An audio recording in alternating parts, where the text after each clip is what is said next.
Hello everyone.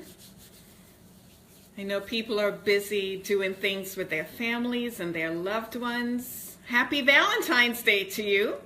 I come to you later in the evening after your activities have gotten well on its way, and hopefully you're still celebrating and enjoying the activities that represent Valentine's Day for you. Just waiting a few moments to see if some of my friends will jump on, if time permits.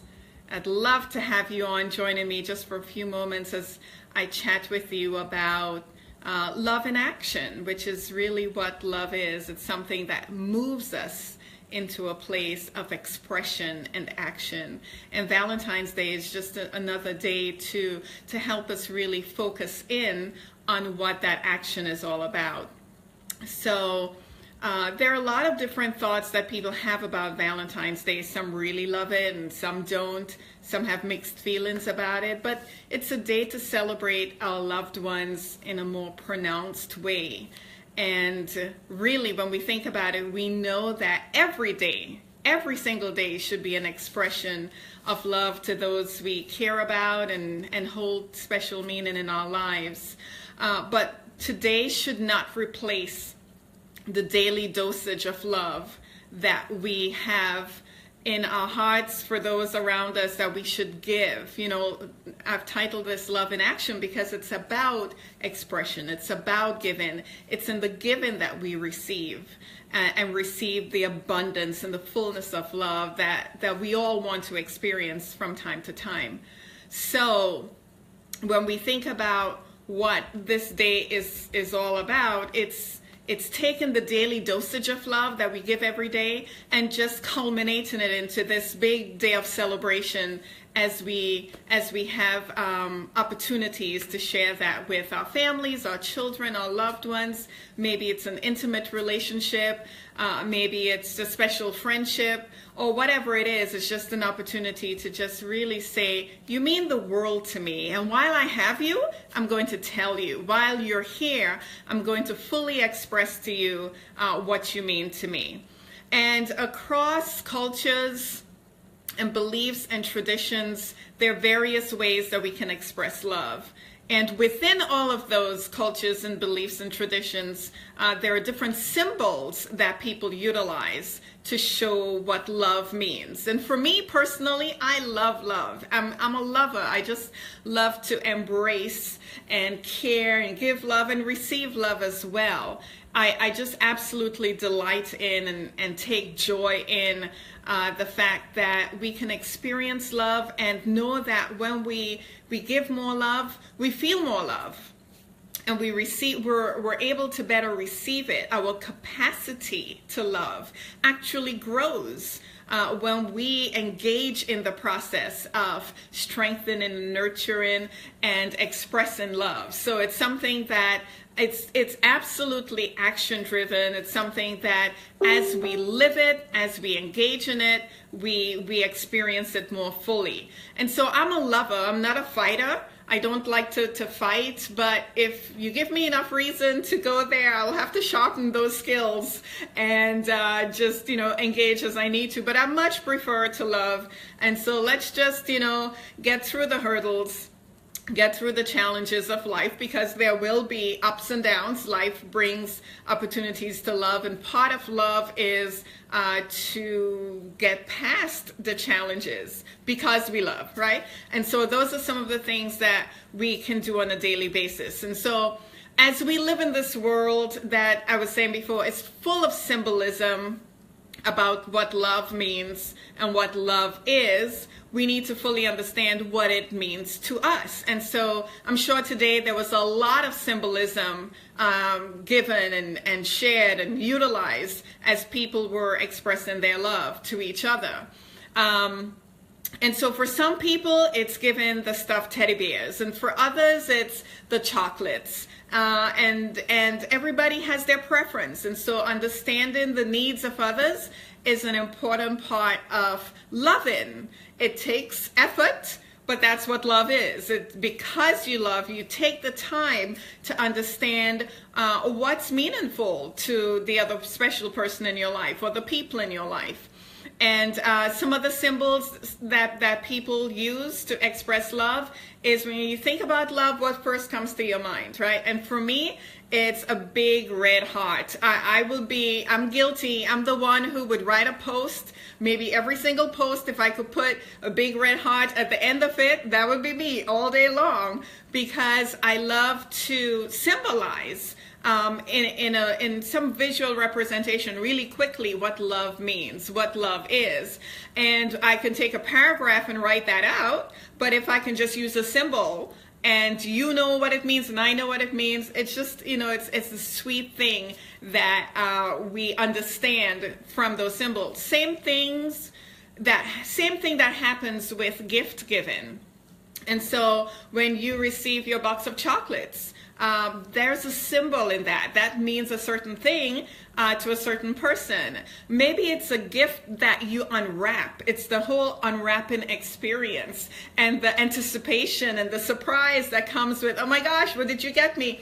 You're thinking it's the thought behind the gift. It's what you considered of me to get this that symbolizes how deeply you care for me, how much you love me, you mean the world to me, that goes very far. I love you. 3 very simple words in the English language, and it's expressed in other languages very similarly. But those words uttered to the human ear and the human heart is so profound and so powerful. It can break barriers. It can reduce tensions, and it can end a lot of stress and grief in people's lives. But what's behind the I love you is critical. It's very important. Is it a superficial statement? Is it something that's just in the moment? Is it a feeling? Or is it deeper? And love is really much more of a core essential principle in your life, much more than the feeling. The feeling is just a byproduct. It's something, it's euphoric, it's something that feels good, but that's not the first experience. That comes as a byproduct. That's after you've engaged your head and your heart in a meaningful way, and you've gone beneath the surface, and you found the things that have some steadfastness to it, that allows you to stay steady in spite of the storms. And when you speak to grandparents who've been married for a long time, and they tell you, child, it's not been easy, but because I love not just this person, but my family and everybody involved, I was able to weather the cost. I was able to do the things that kept me going. And that's not everybody's experience.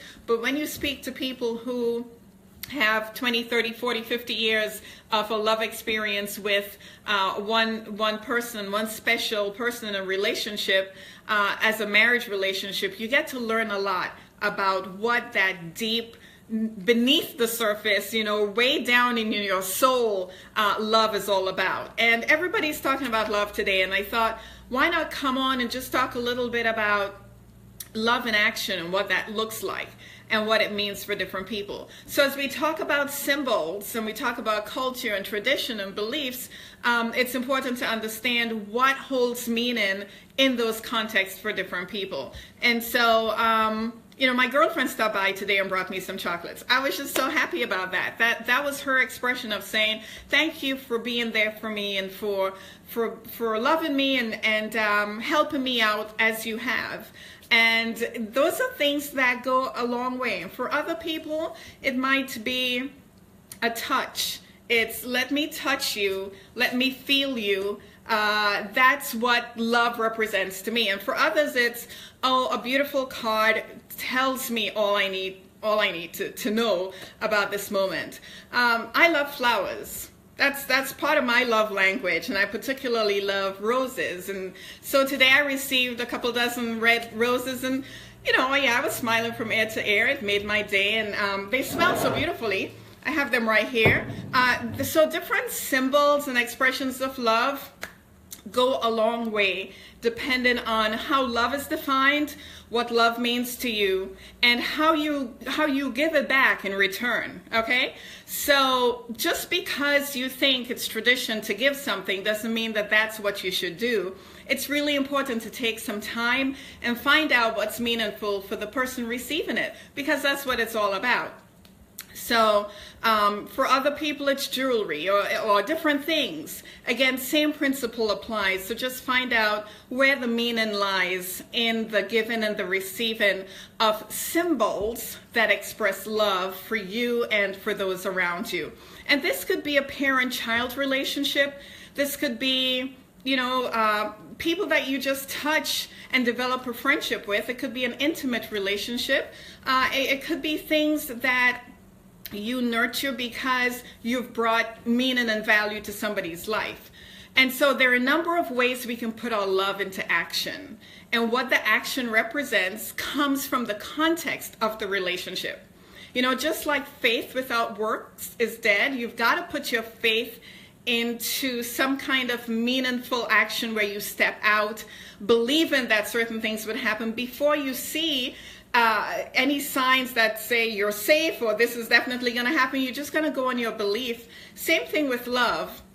You take those thoughts and those feelings, you take the concept of this person represents something to me that's so genuine, so authentic, so deep in my heart and my soul that I step out and I do certain things in action to improve their life, to improve the relationship, to make you the best that you can be.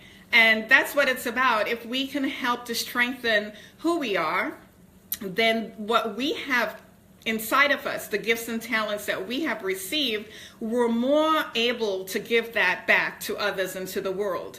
But when we're not in a good place, when we're lacking love, and this is a time also where a lot of people are distressed and depressed because they don't have a support system. There is no circle of love around them.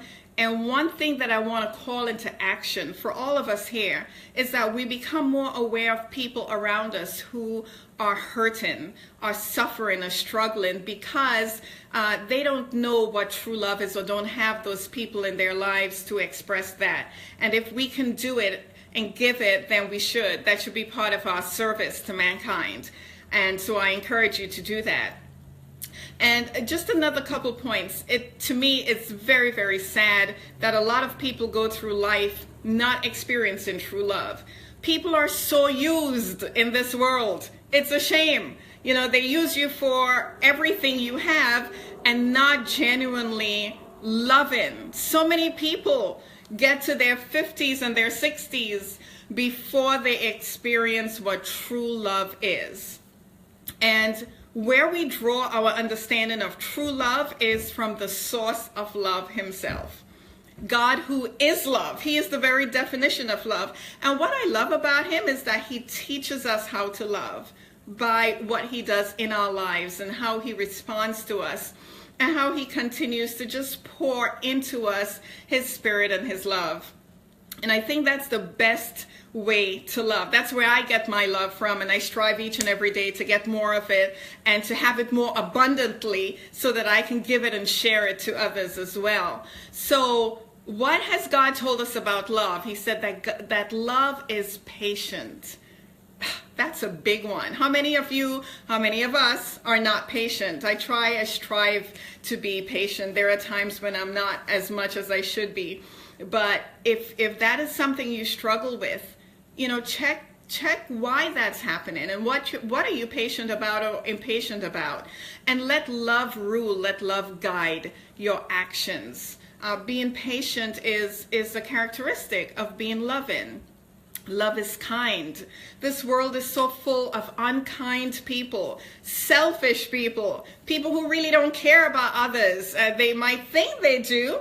They're under this false impression that, you know, I care about you and I want you to be okay and happy, but deep down inside, they really don't even understand what that is. What is it to care for another person more than you care for yourself?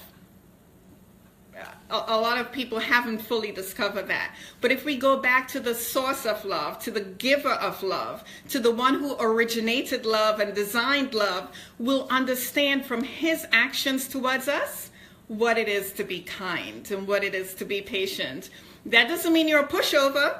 That doesn't mean you take everything that you shouldn't. It's important to know who you are and whose you are and what you represent and the value within you. But it's also important to be kind. We always encounter people who are experiencing various things in life. The transitions they're going through, there are people who are very close to calling it quits and ending their life, and we don't know that. And a little kindness truly does go a long way. I know this to be true. So I encourage you to exercise that kindness that we receive from the Almighty, from the very infinite source of love. Love is not proud. It's not boastful. It's not ugly.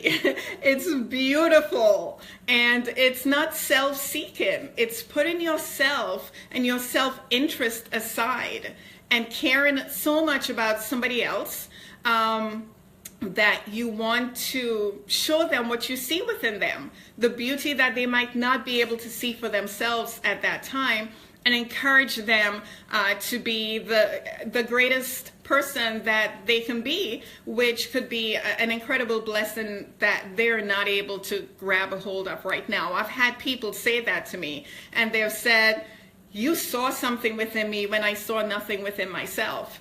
And because of that, you encouraged me to keep going on. I remember when I was a professor at a university, I had a student come in and talk with me. She closed my door and she said, look, I really need to talk with you. I am so discouraged. I left, I think she was from Ethiopia, I want to think, and she left her family back there. There was a lot of sacrifice for her to come to the United States and study, and she wasn't doing very well and got very discouraged, and she wanted to give up not just on school but on life.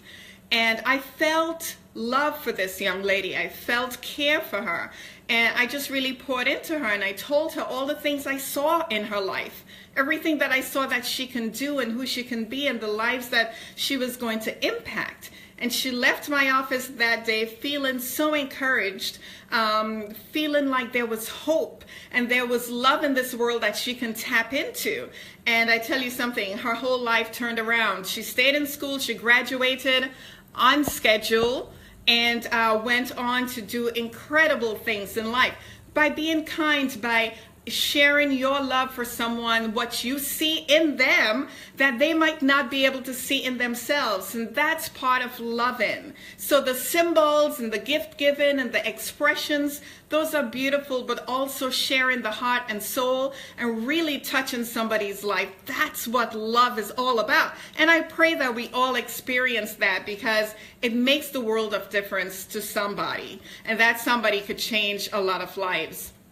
So I want to encourage you to hold on to hope, hold on to love, hold on to life. Here's to love and be in love. There's nothing like it. I don't care what anybody says. There is nothing like it. And I'll leave you with a few practical tips to enjoy a loving relationship with special people in your life. 1, understand their needs.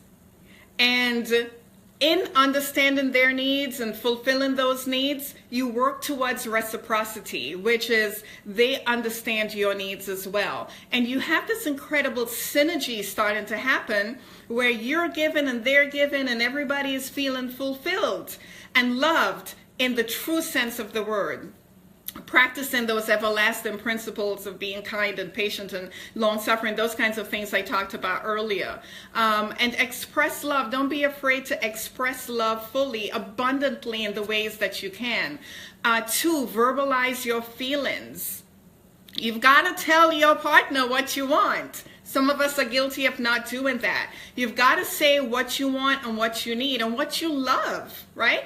And if it's with your children, you've got to let them know that, because they might be guessing and wondering, you know, what moves you at this stage in your life and so on. It's important to communicate that with all the special relationships that you have.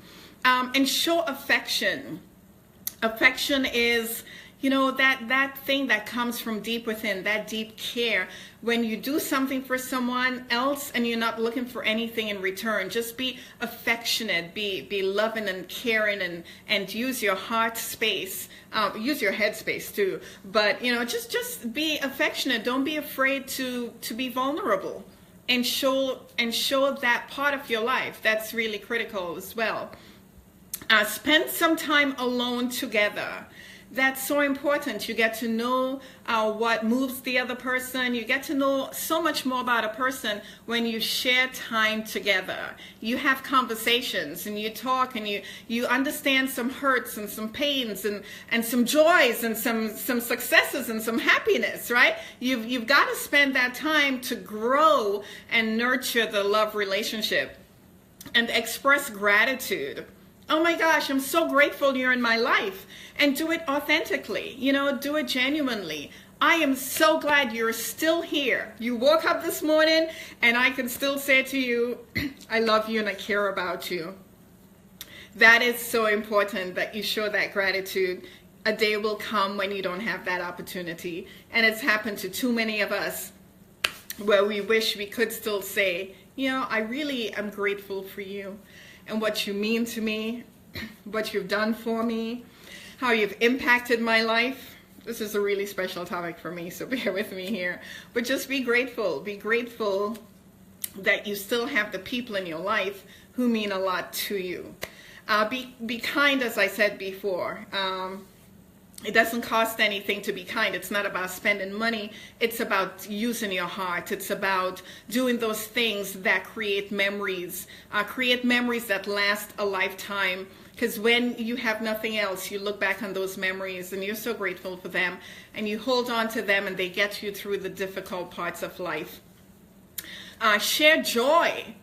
Too many times we stress out with the ones we love. It's just always something that depresses you and pulls you down, and it's the bills, and it's the kids, and it's the car that's giving trouble, and the mortgage, and all the stress of life. Because if you continue to do that, they will find somebody else to find joy with. Unfortunately, that's how it works. So make sure that you have some space and time to laugh and share joy and happiness. Strive for happiness. If the person in your life isn't happy, find out why. I mean, they need to be able to create happiness in their lives for themselves, but you can be a contributor to that happiness as well. And so sometimes conversations help with that. Just relieving the stress and pressures of life can help to bring the laughter back into the relationship. Even with your children. Sometimes my daughter will call me and she is stressed out from her job or just from life, or, you know, just becoming an adult. That's hard work, right? So we talk, we pray, we laugh, and sometimes we cry if we have to.